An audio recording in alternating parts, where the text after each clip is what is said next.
Welcome home, family and fellow citizens of the African Order. I'm here with another video, and the topic of this discussion is frustration. And frustrated is what I was when I was watching Kamala Harris get sworn in as the first black vice president of the United States. I know a lot of people may have thought this was a great achievement, but to me, it was a great failure. And it bothered me to no end. And especially bothered me watching her place her hand on the Bible and pledge to protect the Constitution. That was even worse. You know, if this civil rights movement was worth anything, will we today have to pledge to protect a document that was forged by our enslavers? By Kamala Harris doing this, what did you pledge to protect? Everything that whites have used and continue to use to continue their economic and social dominance over our people. You didn't put your hand to pledge anything that would change the socio-economic condition of our people. You know, this civil rights movement has just been one failure after another. And almost 90% of whatever they so-called accomplished can all be contributed to one person, Kamala Harris. When blacks were first boycotted from black neighborhoods to white schools, Kamala Harris was there. When Kamala Harris became the first black attorney general, the first black female senator was Kamala Harris. And now Kamala Harris is the first black female vice president. See, this is what you get when you have one person in 150 years since slavery achieving something, and everybody's standing around clapping like something's been accomplished. We haven't accomplished anything. We've lost. Because every time Kamala Harris goes from one position to another, she does nothing to draw in other blacks, so that when she leaves, we still have a presence there. When she became Attorney General, she should have had a flock of blacks waiting to take her place so that we would have a presence there. When she left and went to the Senate, we should have been having more blacks go in there so that when she leave out of there to go to achieve another position, we would still have a presence there. And when she become Vice President of the United States, now we got people in the supporting positions and in numerous numbers that can hold this government somewhat accountable. But when you keep applauding one person in 150 years, 156 years beyond slavery as an achievement, it isn't enough, Kamala Harris says, to spread around to protect our people. So what did you sign up for? You signed up just for yourself, just so you could be the one person, and leaving the rest of us vulnerable. Everything that we have, everything that we do to keep a roof over our head and food over our belly and protect our family is all in control of the people who took these abilities away from us. And every time Kamala Harris elevates to one position to another, she does nothing to loosen their grip on us. So what is the point of having all these so-called civil rights movements and all these celebrations to celebrate one black to do this, one black? It's not enough. It is not enough. You know, I look at it like this. Let's say there was a church and the pastor was a known liar and spoke in contradiction to the Bible. Would you place your soul in his hands? Would you sit up and listen to this guy preach, knowing that he speaks in opposition, inconsistent to the Bible? Of course you wouldn't. Wasn't the Constitution forged by liars, murderers, terrorists, and rapists? Then why do we put our lives in these devils' hands? The foundation to the church is the Bible. And the Bible to this country is the Constitution. If the leaders of either spoke in opposition of its foundation, we should not accept their doctrine. The book of Isaiah 34:16, it says, "Seek ye out of the book of the Lord and read," which means learn for yourself. Do you know how hard it is to have somebody read something for themselves and then somebody else come in there and tell them, don't believe what you just read, believe me? And you be like, do what? Well, the book say this, but you say, who you gonna believe? The Bible or what's coming out this guy's mouth? When you can sit, and I know there's some things in the Bible that you can read. There's some things in the Bible that I read. And I'd be like, what did I just read? And I need somebody to interpret what I just read. But there are some things in the Bible that's so clear that a child can read for himself. And this is one of the scriptures. The Bible don't say, seek ye out of the book of the Lord and believe. It say and read, which means learn on your own. You don't have to be told everything.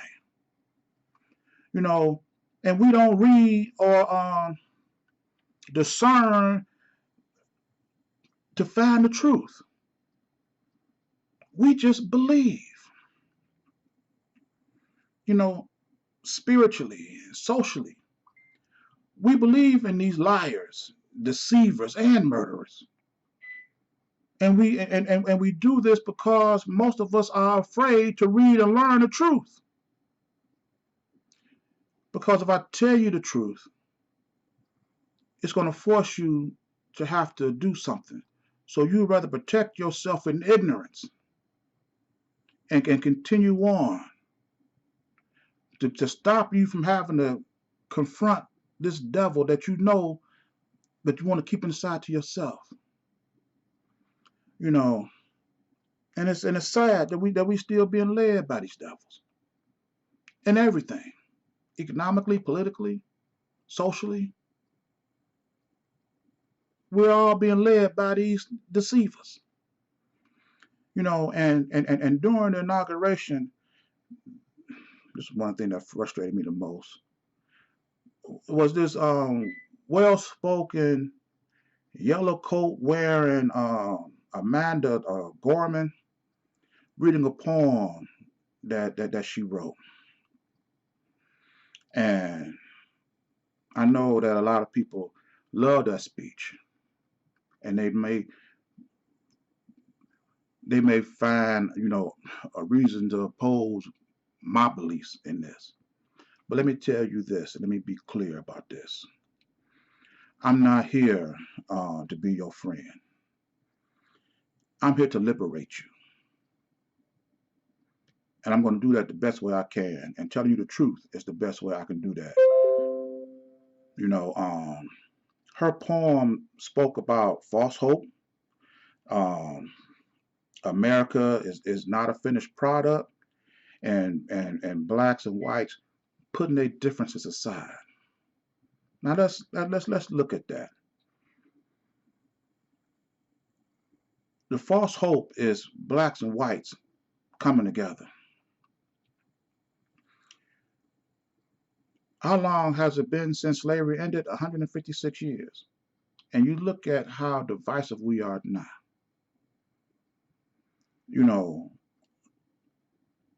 look at how America is supposed to be not a finished product. America's 244, 45 years old. It's been built and managed and maintained by the same race of people who forced it in the first place. So if the same people that put this thing together and put the care of it into each next generation, if after 245 years it ain't what it's meant to be, then just let it go. But you know they'll never do that. And when she talk about blacks and whites putting our differences aside, I'm sitting here thinking, what the F is she talking about? What differences do blacks and whites have? Because we want to be treated civilly and they don't want to treat us that way? We want the same rights and privileges that they have and they don't want us to have? What differences that we have to put aside? Don't we already work for these businesses and industries? Aren't we making them millionaires and billionaires? Are we doing these things for ourselves? So if they don't love us and accept us and give us all these things now, then what's their motivation to do it later? I mean, come on now. I know her speech was very elegant, well spoken. She presented it very well. Very beautiful, attractive, loved her melanin. But she's a conditioned Negro.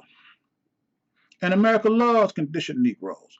This is why her two books went to number one and number two on Amazon the next day. Because Whitey loved the conditioned Negro. And see, they ignored her work because all they need to do was see her color. And they didn't want to look beyond in the pages to see what it was she written. But when they heard her speak on that podium yesterday, and she was speaking to quell the hunger or the thirst that blacks will have to do things for themselves. Because anytime somebody black in a high position speak to our people and say, well, just wait, things are getting better, then that tells blacks to just step back and let this country still develop. When it should be, well, I don't care what happened to us in America. I want us to form our own governing body to oversee our own needs. I don't want us to oversee the needs of whites, Arabs, Asian. All I want us to do is to oversee our own needs. And as the book say, I can read and see and discern myself. I don't need to keep listening to this deceiver. I can learn and read on my own, and I can interpret things on my own.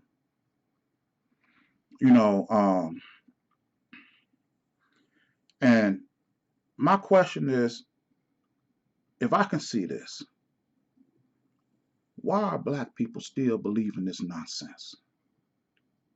When is enough gonna be enough? And you throw your hands up and say, there's got to be a better way than this. But before I conclude this video, let me say this.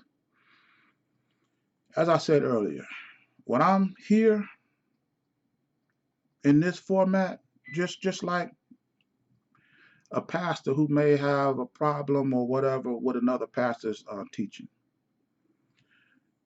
we can be civil. We can go out and have a cup of coffee. We can have lunch together, dinner together, laugh and joke together. But when the pastor opened that book, your friendship stops. What you did earlier that day with that guy, it stops. Because now we got to get to this book. When I'm here in front of this camera, I'm not here to be your friend. I'm here to make a family. I'm here to bring us together. I'm here to provide our people with the tools and the resources specifically for us to liberate us from these devils.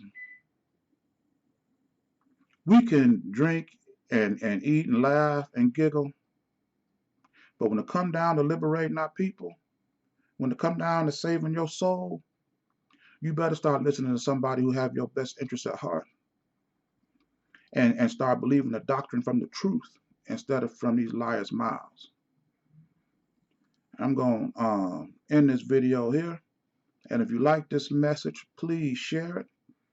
And with this video, as with all my videos, it is for the complete liberation of my people. And I'll see you in my next message. Ashe.